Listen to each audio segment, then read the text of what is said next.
Financial Literacy Talk. Today we have Olivia Mitchell from Wharton. Welcome, Olivia. Pleasure to be here. So you have been working on this project on valuing lifetime income. Can you describe your work?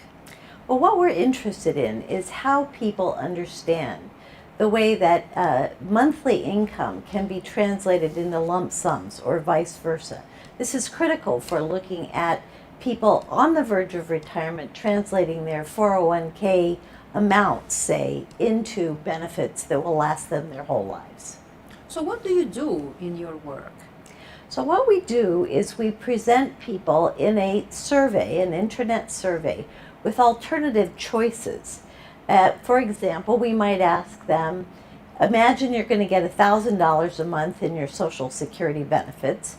Would you be willing to trade off $100 less in your benefits versus a lump sum of a certain amount?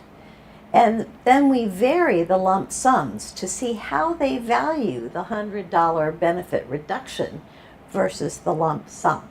And secondly, we ask the question the other way. We say, how much would you be willing to pay to buy yourself an additional $100 of monthly income for the rest of your life?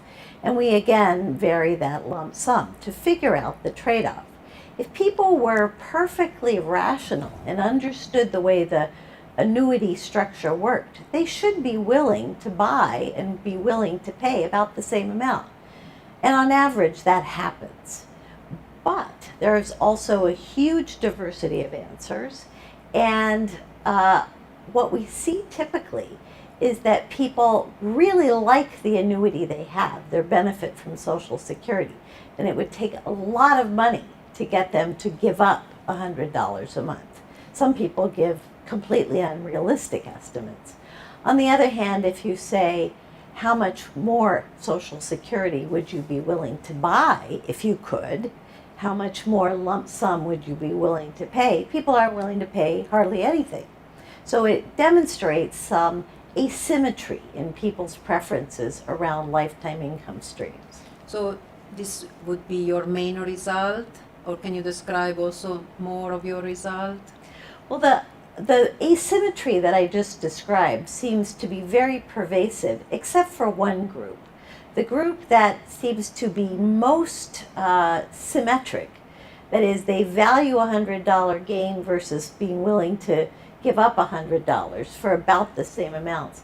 The group that's most symmetric is the financially literate group, which I think is very interesting given our focus on financial literacy.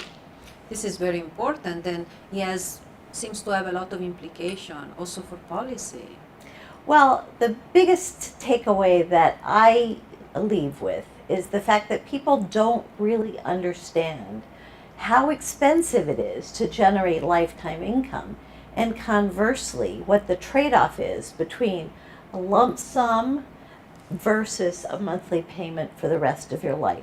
This is very important currently as we see some corporations are offering retirees the opportunity to get a lump sum instead of a monthly benefit from their pension plans, for instance.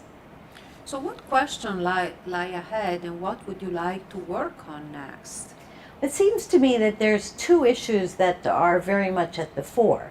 One is to try to understand better why people misunderstand or don't really get the relationship between lifetime income and lump sums.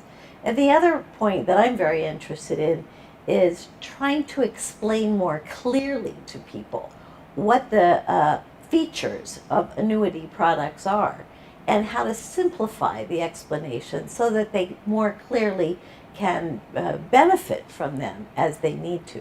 Well, Olivia, these are really important topics, and I look forward to reading more of your work. Thank you.